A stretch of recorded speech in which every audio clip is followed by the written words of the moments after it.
Hello, on va faire un petit exercice d'analyse pour les élèves qui sont en classe prépa. Et je rappelle qu'à votre niveau, en analyse, pour devenir bon, il faut voir le maximum d'exercices. Et donc là, c'est ce qu'on va faire sur un exercice standard qui peut tomber sur les suites et intégrales. C'est parti. Donc bien évidemment, on se propose un exercice pour les élèves qui sont en classe prépa, un exercice d'analyse qui mêle suite et intégrale. Et on a une intégrale appelée I indice n, qui est une suite, qui est l'intégrale de 0 entre 0 et 1 de, évidemment, x puissance n sur 1 plus x carré dx. On nous demande de calculer I0, I1 et I2, et donc c'est ce qu'on va faire. On va commencer par I0. I0, c'est l'intégrale entre 0 et 1 de x puissance 0 sur 1 plus x carré dx. Et x exposant 0, ça donne 1, donc c'est l'intégrale entre 0 et 1 de 1 sur 1 plus x carré dx, et vous connaissez une primitive de 1 sur 1 plus x carré, c'est arctangente x. Et du coup, je vais entrecocher l'arctangente x entre 1 et 0, ce qui me dit que c'est arctangente 1 moins arctangente 0. Arctangente 1, c'est pi sur 4, arctangente 0, c'est 0. Bah, le résultat est pi sur 4, tout simplement. Maintenant, on va calculer I2. I1, ça va être assez rapide aussi. Donc, c'est l'intégrale entre 0 et 1 de x sur 1 plus x carré dx. Bah, vous voyez bien que j'ai un truc qui ressemble à du u' sur u, d'accord, avec un coefficient près. Bah, une primitive, c'est 1 demi de ln de 1 plus x carré. Et donc, entre 1 et 0, donc ça me fera 1 demi de ln de 1 plus 1 au carré, moins 1 demi de ln de 1 plus 0 au carré, ici. Alors, ça me donne ln de 2 sur 2, il n'y a pas de souci. Et ensuite, I2, ça va être assez simple aussi. Alors là, I2, je l'intégrale entre 0 et 1 de x carré sur 1 plus x carré dx. Alors, je ne connais pas directement une primitive de ça, mais il faut simplement que je transforme un petit peu l'expression. Et là, vous allez comprendre ce que je vais faire. Simplement, x carré, je vais le réécrire comme x carré plus 1 moins 1. Et bah là, je vais pouvoir splitter et ça va devenir intéressant. Vous allez comprendre tout de suite pourquoi. Parce que du coup, je peux le mettre sous cette forme. Et une fois que je le mets sous cette forme, c'est assez facile parce que ici, 1 plus x carré sur x carré plus 1, ça fait 1. Donc ça, je vais le remplacer simplement par 1. D'accord ?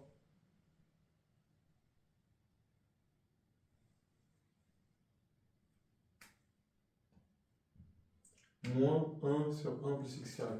C'est intéressant parce qu'une primitive de 1, je la connais, c'est x. Et une primitive de 1 sur 1 plus x carré, c'est arctangente x. Et donc maintenant, j'ai bien une primitive de ça que je connais, ce sera x moins arctangente x. Et bien après, je vais pouvoir calculer. Et donc, préalable, ça c'est issu d'un contrôle d'un de mes élèves de prépa. Et donc, on le corrige rapidement. Et ce que je vous disais en analyse, c'est l'expérience qui fera la diff. Et du coup, primitive, c'est x moins tangente x, d'accord. Je vais prendre la valeur en 1 moins la valeur en 0. La valeur en 1, ça va me faire 1 moins arctangente 1. 1, c'est 1. Arctangente de 1, on l'a vu tout à l'heure, c'était pi sur 4. Et ensuite, moins, entre parenthèses, 0 moins arctangente 0. Mais x, quand x vaut 0, ça fait 0. Et arctangente 0, ça vaut 0. Donc, le deuxième terme, il vaut 0. Et voilà ce que vaut I2. Donc, je pense que c'est assez simple. Et voilà. La deuxième question, on nous demande de démontrer que la suite IN décroît vers 0. Ça veut dire à la fois que la suite IN est décroissante et que sa limite est 0. Et du coup, je vais vous montrer comment on va faire. Et ça, c'est un classique, hein. Même pour des élèves de terminale, ils doivent à peu près savoir le faire, ils peuvent savoir le faire aussi.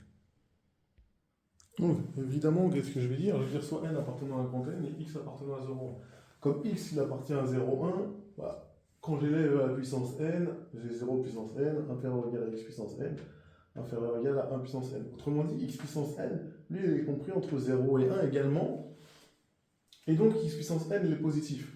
Mais si je repars de ce que j'ai de base, d'accord, ici, et que je multiplie tout par x puissance n qui est positif, bah, ça ne change pas le sens de l'inégalité, donc ça me fait 0. inférieur ou égal à x puissance n plus 1 inférieur ou égal à x puissance n. Et là, bah, je vais pouvoir dérouler ce que j'ai envie de dérouler, mais je vais rajouter quelque chose. D'accord? Donc là, je rajoute cette chose-là, c'est que je divise par 1 plus x carré qui est strictement positif. Effectivement, 0, c'est quelque chose, ça fait 0.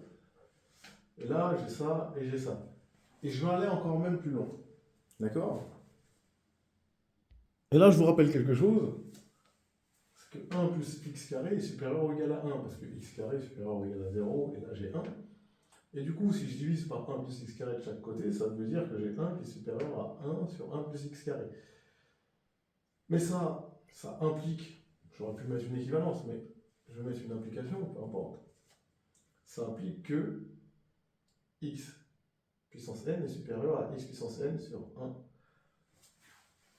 plus x carré. Bah, du coup, ici, je peux encore majorer par x puissance n. Donc, vous allez comprendre pourquoi j'ai fait ça. J'ai 0 inférieur ou égal à x puissance n plus 1 sur 1 plus x au carré, inférieur ou égal à x puissance n sur 1 plus x carré, qui est inférieur ou égal à x puissance n. Bon. Une fois que j'ai dit ça, là j'ai presque fini. D'accord, je me suis permis d'effacer l'explication de ça, petite explication de texte. Et bien là, vous savez que je vais appliquer la croissance de l'intégrale.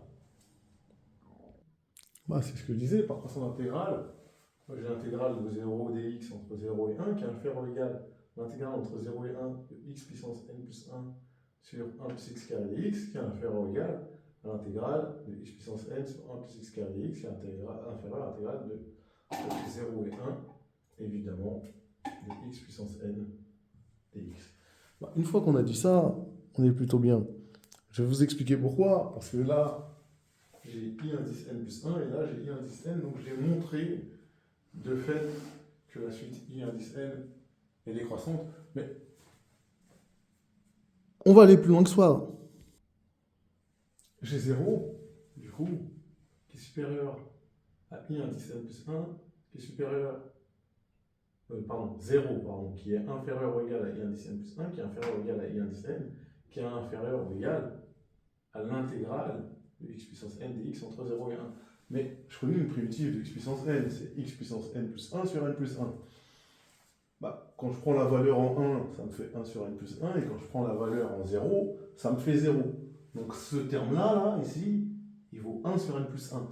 Donc je vais le remplacer simplement par 1 sur n plus 1. D'accord? Comme ça, on n'a pas de souci. Ici, ça fait 1 sur n plus 1. Donc là, qu'est-ce que je viens de montrer? Je viens de montrer à la fois qu'elle est décroissante, et à cause du théorème des gendarmes, lui tend vers 0, lui tend vers 0, voilà, ma suite IN, elle tend vers 0. Et donc, c'est ce que je disais d'après le théorème des gendarmes. Bon, j'ai mal écrit, la limite de la suite IN, elle est égale à 0, et elle est décroissante parce que j'ai IN plus 1 inférieur ou égal à IN pour tout entier. Et donc voilà, j'ai réussi à montrer que la suite IN était décroissante et convergeait vers 0. Ensuite, la question qui suit, elle est plutôt simple. On nous demande de démontrer que IN plus I indice n plus 2, tout entier n, est égal à 1 sur n plus 1, mais ça va être assez simple, je vais mettre tout de suite la démonstration. Ok, c'est une réponse que je vais faire vite. Donc, j'ai l'intégrale, évidemment, entre 0 et 1 de x puissance n sur x carré plus 1 dx, plus l'intégrale entre 0 et 1 de x puissance n plus 2 sur x puissance 2 plus 1 dx. Donc, par linéarité de l'intégrale, je peux tout mettre dans une intégrale, et comme c'est déjà au même dénominateur, ça me donne l'intégrale entre 0 et 1 de x puissance n plus x puissance n plus 2 sur x carré plus 1. Qu'est-ce que je vais faire? Je vais factoriser par x puissance n. Ici, du coup, ça me donne 1 plus x carré. Et du coup, comme j'ai du 1 plus x carré en haut et du 1 plus x carré en bas, ici, je peux barrer. Ça me fait l'intégrale entre 0 et 1 de x puissance n dx. Je connais une primitive de x puissance n, c'est x puissance n plus 1 sur n plus 1. Et quand je prends la valeur en 1, ça me fait 1 sur n plus 1. La valeur en 0, elle vaut 0. Donc il me reste 1 sur n plus 1. Et voilà, c'est QFD. À la suite, vous voyez l'intégrale Jn hein, qui est définie comme étant l'intégrale entre 0 et 1 de x puissance n ln de 1 plus x carré dx. Et on nous demande d'exprimer Jn en fonction de In. Ça va être assez simple, on va faire une intégration par partie. Donc je vous fais un rappel sur l'intégration par partie. L'intégrale de u' de x v de x dx entre a et b, c'est égal à ça. Ça, vous le savez, et du coup, à vous de bien choisir le U, à vous de bien choisir le V, tout simplement. Donc là, simplement, j'ai pris U', c'est x puissance n, donc U, c'est x puissance n plus 1 sur n plus 1. V, ln de 1 plus x carré, donc V', c'est 2x sur 1 plus x carré. Ensuite, j'applique l'intégration par partie, donc j'ai entrecroché x puissance n plus 1 sur n plus 1 fois ln de 1 plus x carré, que je vais prendre valeur en 1 moins valeur en 0, moins l'intégrale entre 0 et 1 de 2x sur 1 plus x carré fois x puissance n plus 1 sur n plus 1. Bon, ça, vous calculez, ça fait ln de 2 sur n plus 1, il n'y a pas de sujet, hein, d'accord. La valeur en 1 vaut ln de 2 sur n plus 1, la valeur en 0, elle vaut 0. Ensuite, moins, moi j'ai sorti le 2 sur n plus 1 devant, et du coup, x fois x puissance n plus 1, ça fait x puissance n plus 2 sur 1 plus x carré dx, et ça c'est rien d'autre que i indice n plus 2, d'accord. Et i indice n plus 2, rappelez-vous que j'ai i indice n plus 1 plus i indice n plus 2, i indice n plus 1 et indice n plus 2 qui est égal à 1 sur n plus 1. Donc i indice n plus 2 est égal à 1 sur n plus 1 moins i indice n, et donc j'ai exprimé jn en fonction de i indice n. Tout simplement, et la limite du coup bien évidemment ce sera 0, hein, parce que ça, quand n tend vers plus l'infini, ça tend vers 0, ça tend vers 0, ça tend vers 0, ça tend vers 0. Maintenant on va me demander un équivalent de j indice n en plus l'infini, bah, ça va être assez simple.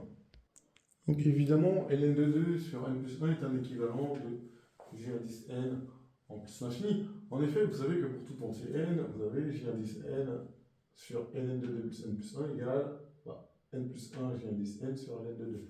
Donc ça veut dire que vous avez n plus 1 sur ln de 2 qui va multiplier j indice n, et j indice n, on avait montré précédemment que c'était ça. Donc ensuite, quand j'envoie là-dedans, ça me fait 1 moins 2 sur ln de 2, facteur de 1 sur 1 plus n moins in. Pourquoi la limite c'est 1 bah, ça c'est simple, puisque in, on a vu que ça tendait vers 0, 1 sur n plus 1, ça tend vers 0. 0 fois 2 sur ln de 2, bah, ça donne 0. Et par somme, il me reste 1. D'accord. Ainsi, la limite de j indice n divisé par ln de 2 sur n plus 1, c'est 1. Donc, on a bien l'équivalent de jn en plus l'infini. Et voilà, c'est tout pour aujourd'hui. Normalement, vous devrez savoir faire ce type d'exercice. À bientôt.